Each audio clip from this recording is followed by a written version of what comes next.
بسم اللہ الرحمن الرحیم۔ السلام علیکم، ویلکم ٹو ماہم کہانی۔ پلیز ناول کو لائک کر دیجئے، اگر آپ نیو ہیں تو سبسکرائب ضرور کر دیجئے۔ چلتے ہیں ناول طرف۔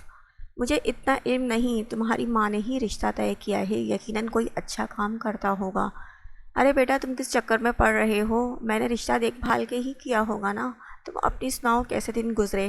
طیبہ بیگم نے بات بدلی۔ حیدر، تم نے لڑکے والوں سے بچوں کے بارے میں بات کی؟ دادو نے حیدر شاہ کو مخاطب کیا تھا۔ بازل نے حیرانگی سے دادو کو دیکھا۔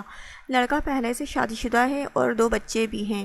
دادو نے بازل کو گویا بتایا تھا۔ کیا مطلب ہے؟ بازل مزید حیران ہوا تھا۔ 2 بچوں کا باپ ہے اور پری سے شادی ہو رہی ہے۔ پریوش اس دوران کافی لے کر لاؤنج میں داخل ہوئی تھی۔ بازل کی بات سن کر اس کے چہرے پر ایک رنگ سا آ کر گزرا تھا۔ وہ کافی دے کر جس خاموشی سے آئی تھی، اسی خاموشی سے واپس چلی بھی گئی تھی۔ بازل گہرا سانس لے کر رہ گیا تھا۔ اسے سمجھ نہیں آ رہی تھی یہاں کیا ہو رہا تھا۔ جب وہ کمرے میں داخل ہوئی تو بازل پہلے سے ہی بیڈ پر نیم دراز تھا۔ وہ ابھی لوٹا تھا۔ سارا دن مختلف جگہوں پر آوارہ گردی کرتے پرانے دوستوں کے ساتھ گزر گیا تھا۔ کیا میں آپ کے لیے کھانا لے آؤں؟ وہ دادو نے بولا کہ پوچھ لوں آپ سے۔ دادو نہ بولتی تو نہ پوچھتی۔ بازل نے موبائل سے نگاہیں ہٹا کر اسے دیکھا۔ نہیں، مطلب پوچھتی میں۔ تم اتنی ڈری سہمی کیوں رہتی ہو؟ مانا کہ میں نے نہ چاہتے ہوئے تم سے شادی کی اور تم سے پوچھا نہیں، مگر میں اب اتنا بھی کوئی خونخوار انسان نہیں کہ تم بکری کی طرح سہمی رہو مجھ سے۔ نہیں، ایسا تو نہیں ہے کچھ۔ کیا میں جاؤں؟ کہاں جاؤں؟ مطلب کمرے سے باہر؟ آپ نے کچھ کھانا تو نہیں اس لیے؟ بازل ہنس دیا تھا۔ وہ حیرانگی سے اسے دیکھنے لگی تھی۔ ایسا کرو، 2 کپ کافی بنا لاؤ۔ 2 کپ کیوں؟ آپ تو ایک ہی ہیں، اب ہم 2 ہیں، سو 2 کپ بنا لاؤ۔ جی اچھا۔ وہ کمرے سے بھاگ گئی تھی۔ بازل کے لیے اس کا ڈر عجیب تھا۔ وہ جہاں سے آیا تھا وہاں لڑکیاں بہادر اور ماڈرن تھیں، ایسے ڈری سہمی نہیں رہتی تھیں۔ پتہ نہیں اس کا کیا مسئلہ ہے، وہ پری کے بارے میں سوچنے لگا۔ وہ جلدی سے کافی بنا کر لے آئی تھی۔ اسے کپ پکڑا کر وہ بیڈ کی دوسری طرف بیٹھ چکی تھی۔ سو کیا سوچا تم نے؟ آگے کیا کرنا ہے؟ کیا کرنا ہے؟ وہ حیران ہوئی تھی۔ ارے مطلب زندگی میں آگے کیا ارادہ ہے؟ میرا تو کوئی ارادہ نہیں ہے۔ بازل نے حیرانگی سے اسے دیکھا، جو کچھ نہیں سوچ رہی تھی اپنے بارے میں، یا شاید اسے بتانا نہیں چاہتی تھی۔ بازل کا دل کیا اسے تنگ کرے، سو سنجیدگی سے اسے دیکھتے ہوئے بولا، اچھا بچوں کے بارے میں کیا پلان ہے؟ کون سے بچے؟ پریشانی سے اسے دیکھنے لگی۔ اب جب کہ ہماری شادی ہو چکی ہے تو عنقریب سب خوشخبری کے بارے میں پوچھیں گے۔ بازل نے سنجیدگی چہرے پر جمائے رکھی تھی۔ استغفر اللہ، آپ کیسی باتیں کر رہے ہیں میرے ساتھ؟ اس کا رنگ لال ہو گیا تھا۔ بازل نے بمشکل ہنسی روکی تھی۔ تو یہ باتیں میں کس کے ساتھ کروں؟ اس کا چہرہ مزید لال ہوا تھا بازل کی بات سن کر۔ چلو سوچ کر کے بتا دینا، بازل نے موبائل اٹھاتے ہوئے کہا تھا۔ وہ سرخ چہرہ لیے کپ اٹھا کر باہر بھاگی تھی۔ بازل مسکرا دیا تھا۔ پریوش گال کے نیچے ہاتھ رکھے خوابوں کی مسافر بنی ہوئی تھی۔ کھلی زلفوں کی شریر سی ایک لڑ اس کے لبوں پر بے پرواہی سے بوسہ دے رہی تھی۔ بازل، حیدر جس کی آنکھ نیند سے کھلی تھی، اسے بے خبر اپنی طرف سوتا دیکھ کر مبہوت ہو گیا تھا۔ اس کی نگاہیں پھسلتی ہوئی بوند کی طرح اس کے ہونٹوں سے گردن اور پھر نیچے کی طرف سفر کرنے لگی تو اس نے خود کو ٹوکا۔ وہ اس کی منکوہا تھی، مگر پھر بھی ان میں ایسا کچھ نہیں تھا کہ وہ گستاخیوں پہ اتر آتا۔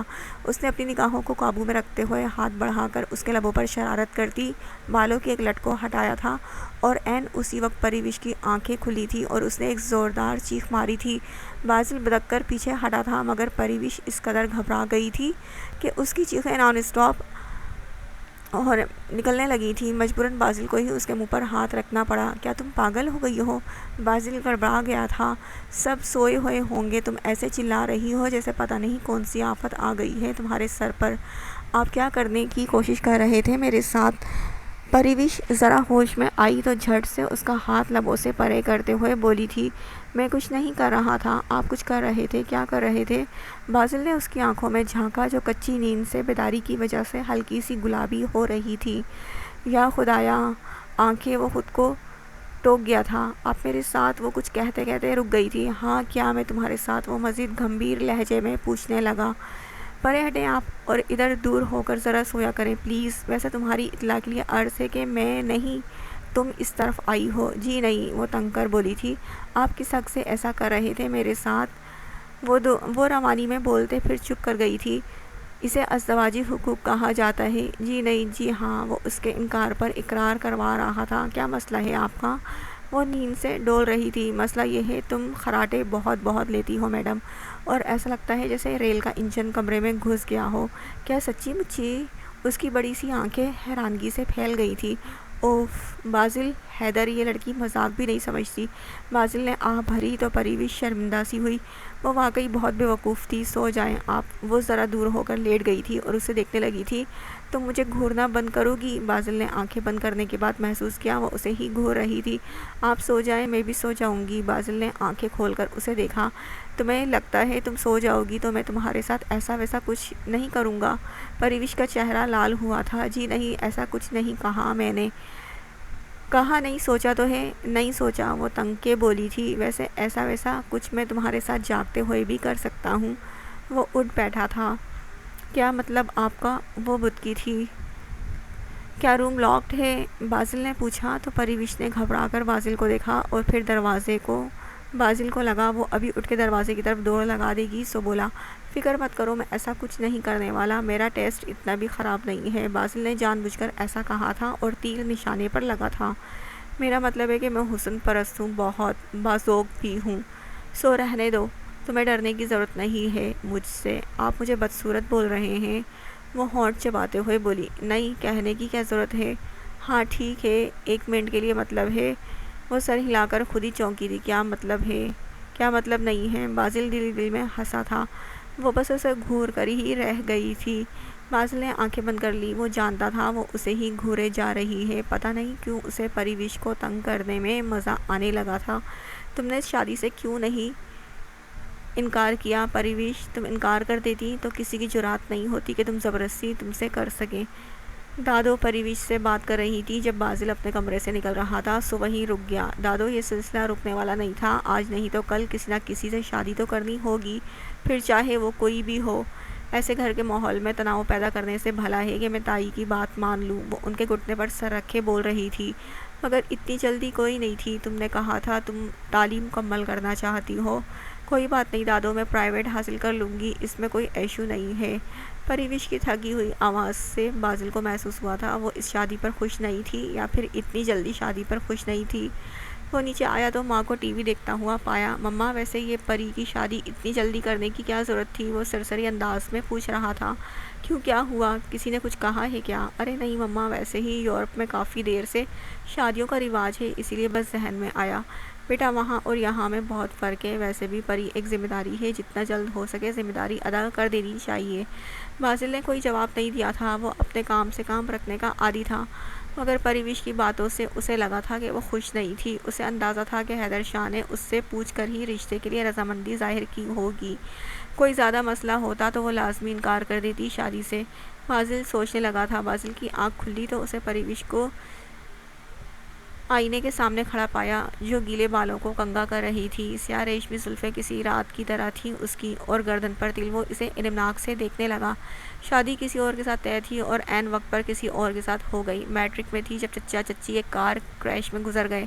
وقت کے ساتھ بازل نے اسے بڑا ہوتے دیکھا تھا۔ وہ بورڈنگ اسکول میں تھا، پھر کالج، یونیورسٹی میں زیادہ ہاسٹل میں رہا اور پھر باہر چلا گیا، سو ان کے درمیان رسمی سا ایک تعلق رہا تھا۔ اسے دیکھتے ہوئے بازل نے سوچا، وہ ایک بہادر لڑکی تھی جو زندگی کے ہزار دکھوں اور مسائل کے ساتھ لڑ رہی تھی۔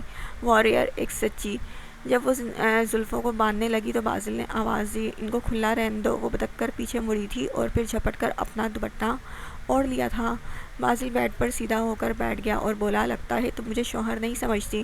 ایسا نہیں ہے، لگ تو رہا ہے جیسے میں کوئی لوفر یا لچا انسان ہوں جس سے تمہیں ڈر ہے۔ بازل کو اس کا انداز اچھا نہیں لگا تھا۔ وہ اصل میں مجھے شرم آتی ہے، اس لیے بس۔ وہ نگاہیں جھکائے ہوئے بول رہی تھی۔ اپریشیٹ کرتا ہوں میں تمہیں اور تمہاری عزت کو۔ تم ایک بہادر لڑکی ہو پریوش، میں تمہاری بہادری کو اپریشیٹ کرتا ہوں، سو سر جھکا کر ڈری ہوئی بکری بن کر میرے سامنے مت رہا کرو۔ You are warrior, life like that Parivash نے سر اٹھا کر بازل کو دیکھا تھا۔ پہلی بار کسی نے اسے سراہا تھا۔ وہ حالات سے لڑتے لڑتے کافی تھک چکی تھی۔ اپنوں کو کھو دینا اور پھر اپنوں کے ہاتھوں کے زخم مندمل نہیں ہوتے تھے۔ ہمارے درمیان محبت نہ صحیح مگر عزت بھرا ایک تعلق ہے۔ تمہیں اور مجھے اس رشتے کو قبول کرنے میں وقت لگے گا، مگر میں بازل حیدر شاہ تعلق میں سچائی کا قائل ہوں۔ میری طرف سے تم پر کوئی پابندی نہیں ہے۔ تم اپنی پسند سے جیسی زندگی چاہتی ہو جی سکتی ہو۔ میں تمہیں سپورٹ کروں گا۔ میں جانتا ہوں یہ مشکل ہے مگر اٹس اوکے۔ ہوتا ہے کبھی کبھی ایسا بھی، سب کچھ مرضی کے حساب سے تو نہیں ہوتا زندگی میں۔ تمہیں خوش رہنا سیکھنا چاہیے۔ وہ دھیمے لہجے میں بول رہا تھا۔ پریوش بازل کی عزت کرتی تھی مگر آج اس کی باتیں سن کر شکر گزاری کا احساس بھی ہو رہا تھا۔ وہ بیڈ سے اٹھا اور 2 قدم لے کر اس کے سامنے آن کھڑا ہوا۔ اسے اپنے اتنے قریب پا کر ایک لمحے کو پریوش کی سانسوں میں تیزی آئی تھی۔ تمہیں مجھ سے ڈرنا نہیں چاہیے لڑکی۔ جی پری ہکلا کر رہ گئی تھی۔ بازل ہلکے سے مسکرایا۔ بہادر نگاہیں چرا کر نہیں ملا کر بات کرتے ہیں۔ پریوش کی کانپتی جھکی ہوئی پلکوں کے ارتعاش کو دیکھتے ہوئے وہ بولا تو پری نے نگاہیں اٹھا کر دیکھا تھا اسے۔ تھینک یو، خوش آمدید زوجہ، وہ شگفتگی سے کہتا ہوا واش روم کی جانب مڑا تو پریوش نے گہرا سانس لیا تھا۔ مہندی کے فنکشن شروع ہوا تھا۔ بازل نے پہلی بار لڑکے کو دیکھا جو عمر میں کافی بڑا تھا اور اس کی فیملی کی باتیں بھی عجیب و غریب تھیں۔ بازل کو اس رشتے کی سمجھ نہیں آ رہی تھی، کیا سوچ کر طے کیا گیا تھا۔ وہ دادو کے پاس آ گیا تھا۔ دادو یہ رشتہ تو سمجھ میں نہیں آ رہا مجھے، وہ ان کے پاس بیٹھتے ہوئے بولا۔ تمہاری ماں کی ضد تھی، کیا کر سکتے ہیں ہم۔ اوپر سے پریوش نے بھی رضامندی دے دی تو مجھے بھی خاموش ہونا پڑا۔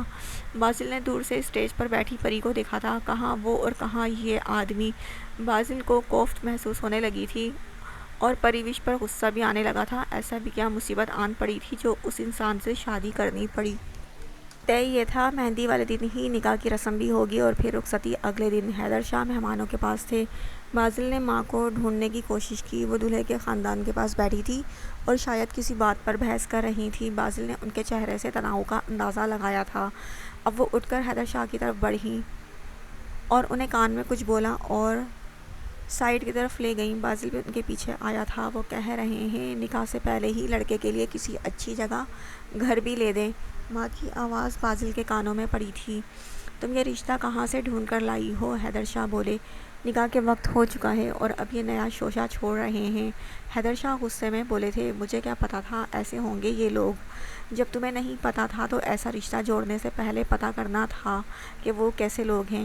آپ سلیم بھائی صاحب کے مکان جو پری کے نام ہے اب وہی لڑکے کے نام کر دیں۔ آخر رہے گی تو پری ہی اس میں نا۔ ماں کی بات سن کر بازل کو یقین نہیں آیا تھا۔ اور کل کو وہ کہیں ایک فیکٹری بھی لگا دے یا چچا کی فیکٹری ہی دے دے تو آپ کیا کریں گی؟ وہ جو چھپ کر باتیں سن رہا تھا ایک دم سامنے آیا۔ تم یہاں کیا کر رہے ہو؟ جاؤ مہمانوں کو دیکھو، ہم معاملہ سنبھال لیں گے۔ بازل کو ماں نے ٹوکا تو وہ بولا مجھے نہیں لگتا یہ رشتہ ٹھیک رہے گا ہمارے خاندان کے لیے بابا، پر اب عین وقت پر ہم کیا بول سکتے ہیں بیٹے۔ حیدر شاہ بھی واضح طور پر پریشان تھے۔ ان کے خاندان کی عزت کا سوال تھا بابا، ایسے رشتے بعد میں گلے کا توق بن جاتے ہیں۔ آپ انکار کر دیں صاف، مزید کسی ڈیمانڈ کو پورا کرنے کی ضرورت نہیں۔ ایسے نہیں ہوتا، اتنے مہمان ہیں، تماشا لگ جانا ہے۔ تماشا کوئی نہیں لگے گا، بس آپ صاف بتا دیں ان کو۔ ایسے گھٹیا سوچ والے لوگ یہ جن کو اخلاقی اقدار کا پتہ نہیں ہے، ان سے رشتہ نہ ہی ہو تو اچھا ہے۔ حیدر شاہ نے گہرا سانس لیا تھا۔ لیکن میں بول رہی ہوں جو بس بہت ہو گیا، یہ میں خود بات کرتا ہوں ان سے، حیدر شاہ نے ہاتھ اٹھاتے ہوئے کہا تو بازل نے سر ہلا دیا تھا، جبکہ طیبہ بیگم ہونٹ بھینج کر رہ گئی تھی۔ بازل باہر آیا تو ماں کو پریوش پر چیختا دیکھ کر پہلے تو ششدر رہ گیا تھا۔ بیٹے کو دیکھ کر طیبہ بیگم چپ رہ گئی تھی۔ بازل نے ایک نظر ماں کو پھر پریوش کو دیکھا۔ یہ کیا ہو رہا ہے؟ کچھ نہیں بیٹا، بس ایسے ہی۔ تم کب آئے؟ طیبہ بیگم نے بات بدلی تھی۔ آپ ایسے کیسے چلا سکتی ہیں پری پر ماں؟